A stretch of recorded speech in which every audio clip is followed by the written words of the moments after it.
Hey guys, Kyle from Down Lane Podcast here. Don't forget to like, subscribe, click the bell to get alerts. Listen, last night, Jason Belmonte posted this crazy post on Facebook talking about how the USBC suddenly came up to him after his practice was completed and asked him to test his bowling balls. So I'll read his Facebook post here. He said, USBC asked me to bring my bowling balls to be tested. What kind of testing I was unsure of. I brought my balls to this testing site and thought it was weird that it was behind black curtains. I asked if I could watch my equipment through the testing process. They declined to allow me, so I declined to give my equipment to them to test. I just didn't feel comfortable not being able to be present through the testing process. I have no issue with them testing any and all of my bowling balls, so long as there is transparency. Why do it behind a black curtain? Why can't I watch my own equipment be tested? And what are they testing for? Does this seem weird to you? Great question. So looking at the USBC rules here, this is the USBC Masters rules. Under bowling ball equipment, under bowling balls, all bowling balls must meet USBC specifications. It is the player's responsibility to ensure all equipment is eligible for competition. Purple Hammer bowling balls manufactured during 2016 or 2017 are prohibited for use. Plug bowling balls are allowed. Random bowling ball checks may be done as deemed necessary by tournament management. Bowlers may request to have their bowling balls checked prior to competition. All bowling balls must be on the USBC approved list on bowl.com prior to being introduced into play. If a competitor uses a bowling ball not on the USBC approved list or one that does not meet USBC specifications, the bowler will be disqualified from the tournament. Now, since this post went out yesterday, about 12 hours ago when this video is filmed here, there has been no update, not from Jason Belmonte, not from the USBC.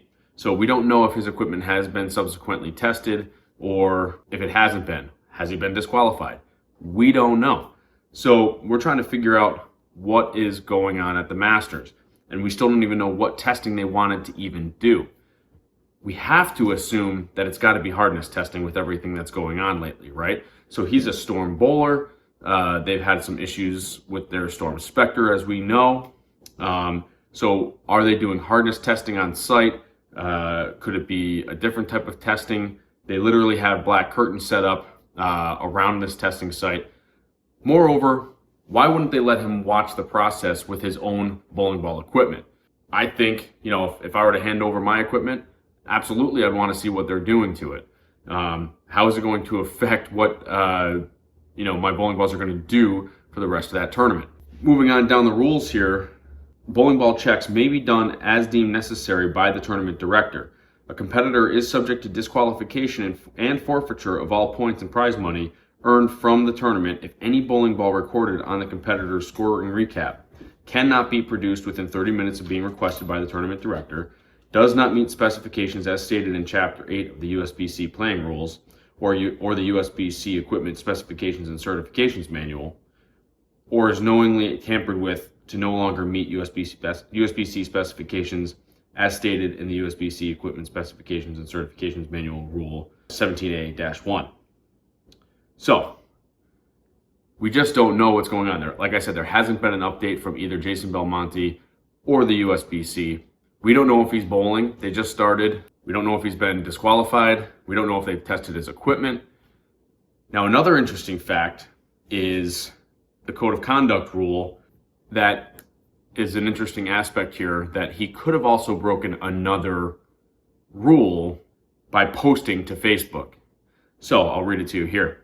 All tournament bowlers shall always conduct themselves in a professional manner while in the host center, on the property of the host center, and on social media, before, during, and after the event. Any criticism by a tournament bowler who discusses the sponsor, host center, or personnel, lane conditions or pins, USBC or its staff, or the fellow competitors in an unfavorable manner, or who otherwise engages in actions unbecoming of a USBC bowler, in the opinion of the tournament director, shall be in violation of the code of conduct.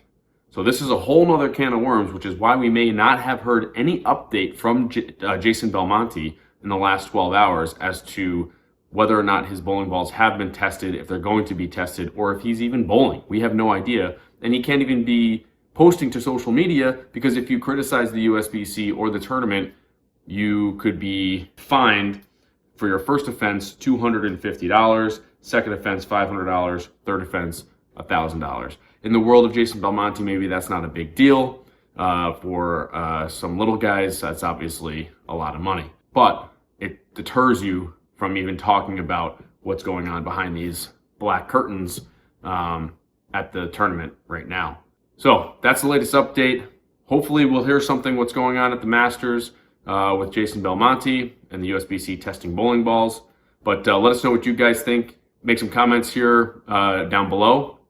Don't forget to click the like button, subscribe, and hit us up on Facebook, Instagram, Twitter, and let's see how it goes here. All right, guys, check it out. We'll see you soon.